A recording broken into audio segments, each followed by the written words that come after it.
السلام عليكم ورحمة الله تعالى وبركاته. أحبائي في الله، كيف دايرين؟ لاباس عليكم؟ نتمنى تكونوا بخير وعلى خير.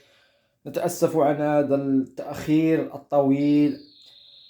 احنا جينا تاني وجينا بالصداع ديالنا، نتمنى تقبلوا علينا. اليوم ان شاء الله جبت لكم واحد الوصفة اللي هي خفيفة وظريفة، اللي هي عبارة عن كريب مالح بفواكه البحر، بحشوة فواكه البحر. نتمنى تنال الإعجاب ديالكم. وما علينا غير نمشيو دابا باش ندخلوا للكوزينه باش نشوفوا معكم طريقه التحضير والمقادير اللي غادي نحتاجو. خليكم معنا، ما تزابيوش. اخوان، غادي ندوزو معكم ديريكتومون المقادير وطريقه التحضير. نمشيو مع المقادير. اولا بسم الله على بركه الله. غادي نحتاجو 500 غرام ديال 500 مليلتر او 500 غرام ديال الحليب. غادي نحتاجو 225 غرام ديال الدقيق الابيض، ما يعادل 2 كيسان ديال العنبه. غادي نحتاجو 2 البيضات. غادي نحتاجو 50 غرام ديال الزبده مذوبه بعد ما شتيناها وذوبنا وصبحت على هذا الشكل هذا كما كتلاحظوا معايا احبائي في الله، ما يعادل ملعقه ونصف كبيره. بالنسبه للملحه غادي نحتاجو ربع معلقه صغيره وكتبقى حسب الذوق. الثومه حتى هي غنحتاجو واحد القليل، تقريبا ربع معلقه صغيره. الثومه بالنسبه للثومه، الثومه بودره. المعدنوس، عندي المعدنوس ديجا. المعدنوس غادي نحتاجو واحد معلقه صغيره تقريبا، كيعطيه واحد المذاق زوين وواحد الشكل رائع. عندي انا المعدنوس كما كتلاحظوا معايا على هذا الشكل هذا. غادي نحتاجو الابزار، واحد ربع معلقه صغيره وقليل من الابزار. وغادي نحتاجو الزعتر باش يعطينا النسمه كينسم لينا الكريب ديالنا. هادو هما المقادير اللي غادي نحتاجو في الكريب احبائي في الله. نمشيو معكم طريقه التحضير بلا ما نطول عليكم، خليكم معنا.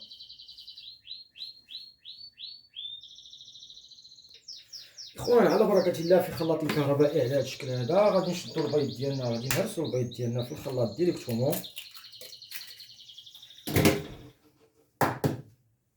بسم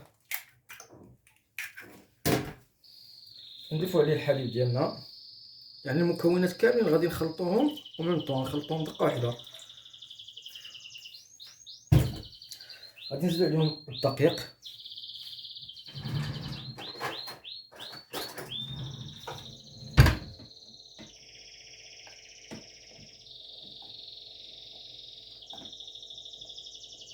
وبالنسبه لهاد المقادير الكونتيتي هذه، بالنسبه لهاد الكونتيتي اللي عندي انا، ممكن تقسموها على جوج.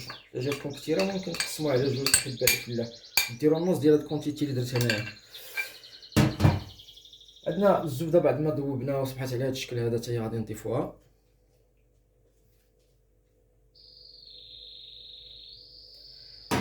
وتبقى لنا العطريه على بركه الله. الملح كما كنقولوا ديما حسب الذوق، تقريبا واحد نص معلقه صغيره. عندي هنا القزبر يابس، معدنوس عفوا، معدنوس يابس، ندير واحد الملعقه تقريبا صغيره. عندي هنا الزعتر واحد شويه، ثومه وهي كذلك واحد شويه. وبقى لنا الابزار، القليل من الابزار. دابا احبائي في الله غادي نحاولوا نيكسيو لاباري ديالنا ونرجعوا معكم خوتي خواتاتي. اخوان، من بعد ما ميكسينا لاباري ديالنا كتجينا على هذا الشكل هذا. غادي نتركوها جانبا واحد 30 دقيقه تقريبا باش ما تستريح لاباري ديالنا، على ما نوجدوا الحشوه ديالنا احبائي في الله. خليكم معنا باش ندوزو دابا باش نوجدوا الحشوه ديالنا. اخوان، جينا معكم من جديد باش نهضروا على الحشوه اللي غادي نعمروا بها الكريب ديالنا ديال هاد اليوم ان شاء الله. غير هو انا غادي نقدمها لهاد النهار، ديجا قدمتها معكم بالطون وبالدجاج وبالكفته. دابا غادي نقدموها بالحوت. عندي هنا واحد النوع ديال الحوت مخلط، صديبو على حساب الحوت اللي عندكم في الدار، ماشي مشكل. انا عندي هذا الحوت مخلط. غادي نحتاجو واحد القليل من الملفوف بعد ما قطعته، الا كان عندكم الوان من الاحسن، انا ما عنديش الالوان. عندنا فلفله هنايا مخلطه انا اصلا هاد الفلفله كناخدها كونجلي على هاد الشكل هذا. عندي واحد الجزره تقريبا هنا، واحد خيزوه، وربيتها في الحكاكه على هاد الشكل هذا الطول. عندي بصله صغيره او متوسطه الحجم على هاد الشكل، قطعتها على هاد الشكل هذا.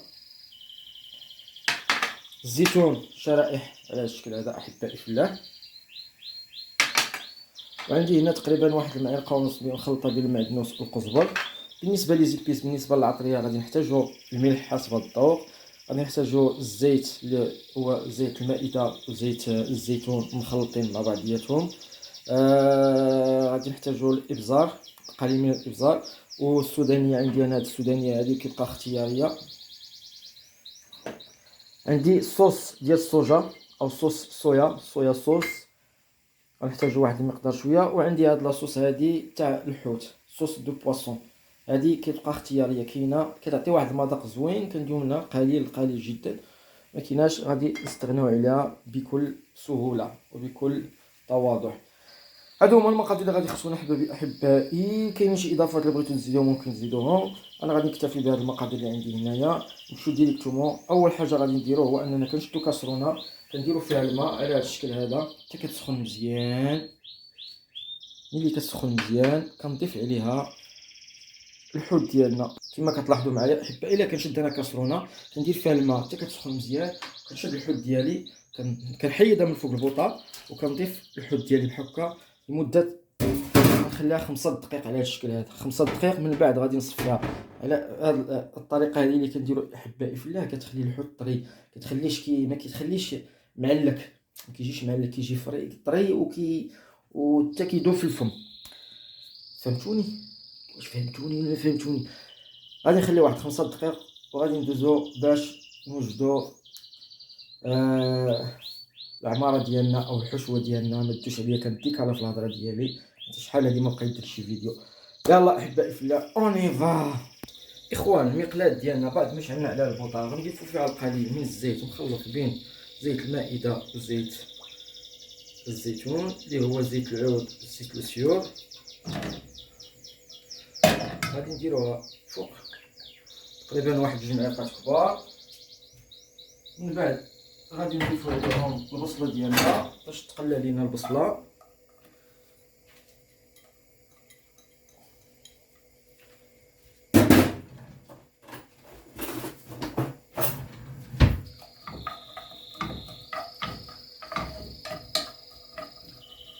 غادي نخليو البصله تقلى لنا واحد شويه، بيد ما طيح واحد شويه ونرجع معكم خوتي خواتاتي.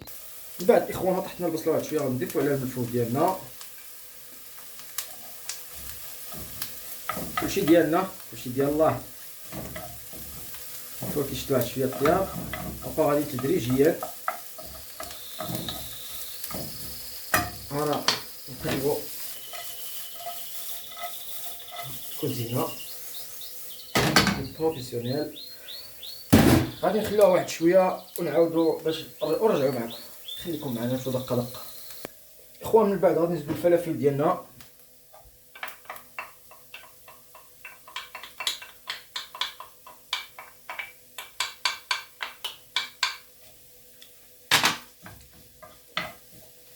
ميلونجيو مكونات المقادير كاملين مع بعضياتهم، او المكونات مع بعضياتهم،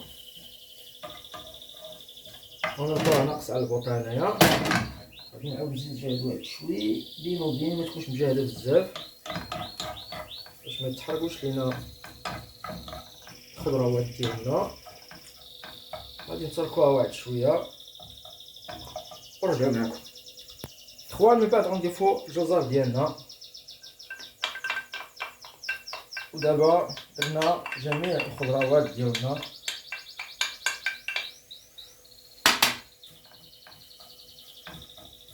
حاولوا ميلونجيو المكونات مع بعضياتهم كاملين.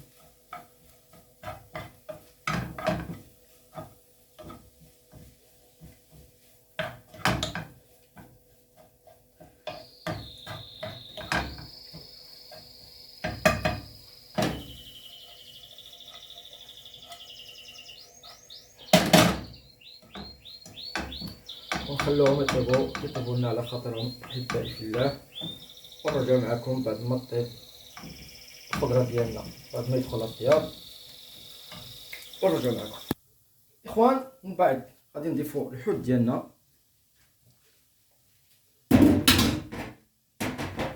والقزبر المعدنوس.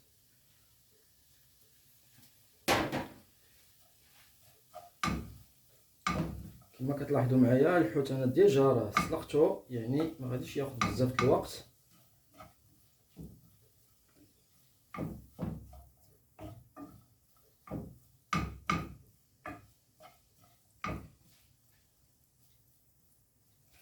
غادي نضيفوا عليها الملحه، الملحه كتبقى حسب الذوق، ابزار،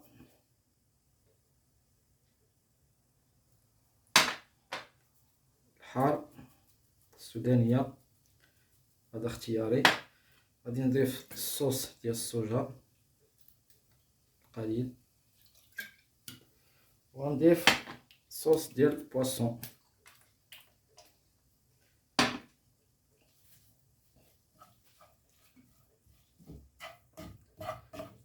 غادي نخلطوا المكونات مع بعضياتهم على هذا الشكل هذا، وغادي نتركوها واحد دقيقه تقريبا. ونضيفوا الزيتون ديالنا حتى هو ونتركوها واحد الدقيقه، والحشوه ديالنا غادي تصبح جاهزه اخواني اخواتي.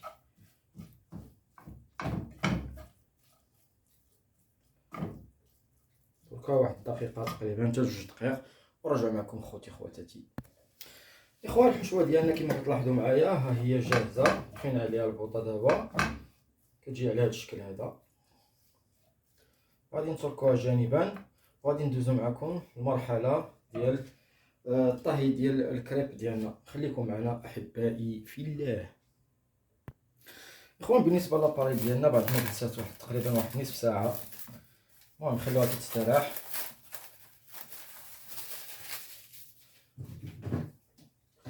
نحركوها واحد شويه، ضروري ما نحركوها من نبغيو نخدمو بها ضروري.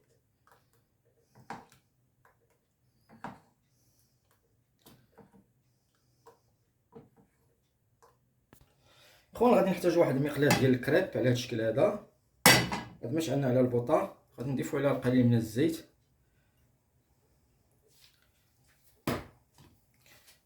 القليل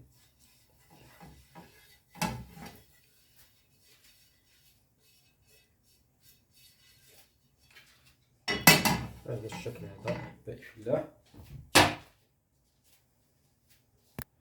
اخوان بعد ما سخنت لينا المقيله ديالنا واحد شويه، غادي نحاولوا نحركوا لاباري ديالنا فيما نبغيو نخدموا بها.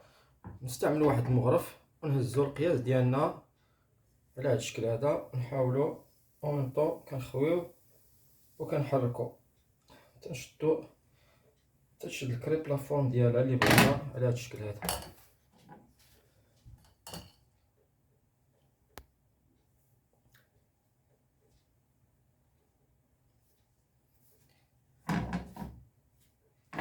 البوطه تكون بوطه مهيله، ما تكونش بوطه مجهده بزاف. وغادي نحتاجو واحد البروشيط على هذا الشكل هذا احبائي في الله، باش نحاولوا الجناب هما اللي كيلصقوا، نديرو لهم على هذا الشكل هذا. ابخي نقلبوا الكريب ديالنا ونتركوها واحد دقيقه حتى دقيقه ونص الجهه الاخرى.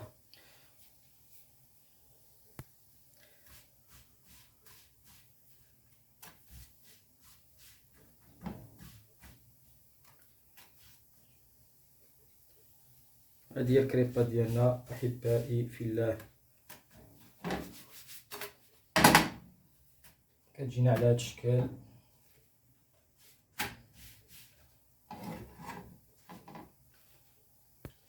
هذه هي الكريبه احبائي في الله كتجينا على هذا الشكل هذا. نحيدو هذه،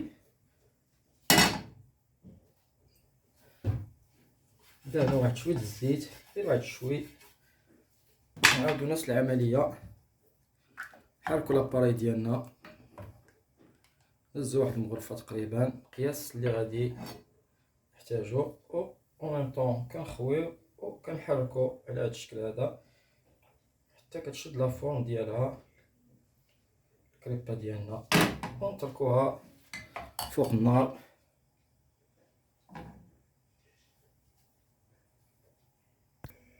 وبنفس الطريقه احبائي في الله غادي نحتاجو بروشيط على هذا الشكل هذا باش نحيدو الجناب ونقلبوها للجهه الاخرى.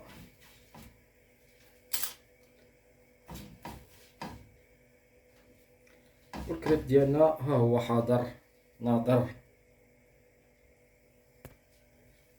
بالنسبه للجهه الثانيه ما كتحتاجش واحد 20 ثانيه تقريبا 30 ثانيه كما كتلاحظوا معايا. اوبس، الكريبه ديالنا ها هي واجده. غير واحد القضيه بغيت نقولها لكم احبائي في الله، كي الكريب اللي طيبتو ضروري ما يكون عندكم واحد المنديل، وضروري ما تغطيو الكريب ديالكم حيت الا خليتوه كيولي قاصح. اون فوا طيب الكريبه ضروري يكون عندك واحد المنديل على هذا الشكل هذا كما كتلاحظوا معايا، وتغطيه وتخليه، والسخونيه ديالو تخليه يبقى رطب. اما الا خليتيه في الهواء وضربوا البرد كيقرمش كيقرقش بحال المهم كيقساح. احبائي الله نستمروا على هذه الطريقه هذه حتى نكمل لاباري ديال الكريب كامله ونرجع معكم باش نشوفوا التعمار ديال الحشوه ديالنا. خليكم معنا خوتي خواتاتي.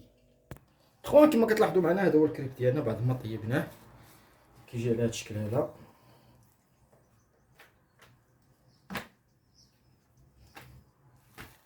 كما كتلاحظوا معايا هذا هو الكريب ديالنا احبائي في الله. كملنا الاعجاب ديالكم. دابا ندوزو معكم ديريكتومون باش نعمروا الحشوه ديالنا. خليكم معنا كيف ديما تنقولها. اخوان على بركه الله غادي نبداو في الحشوه ديالنا.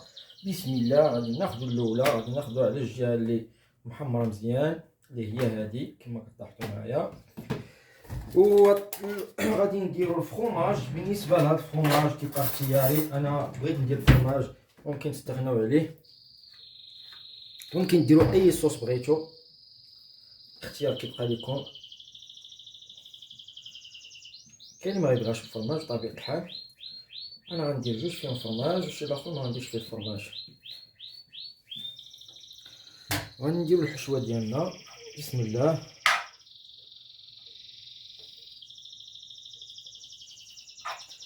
حاولوا نهزوا من تزنا الخضره تزنا الحوت يكون داكشي ميلونجي.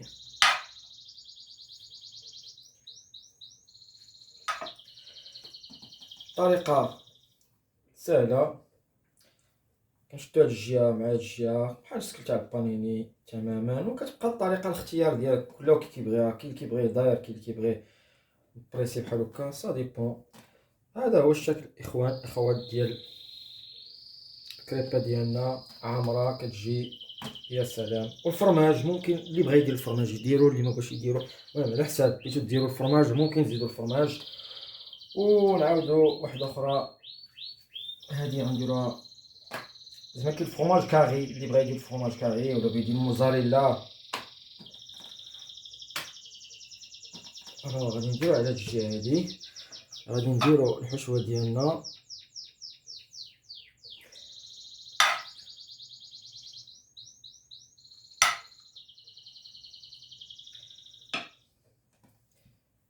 بحال لا بغينا الطريقه ديال البان ديال الطاكوس.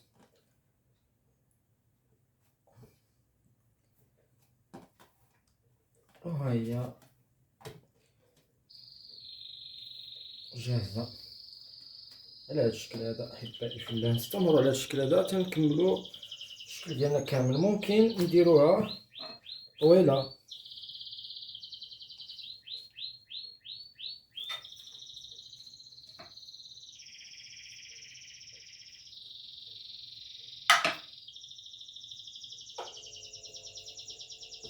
على هذا الشكل هذا.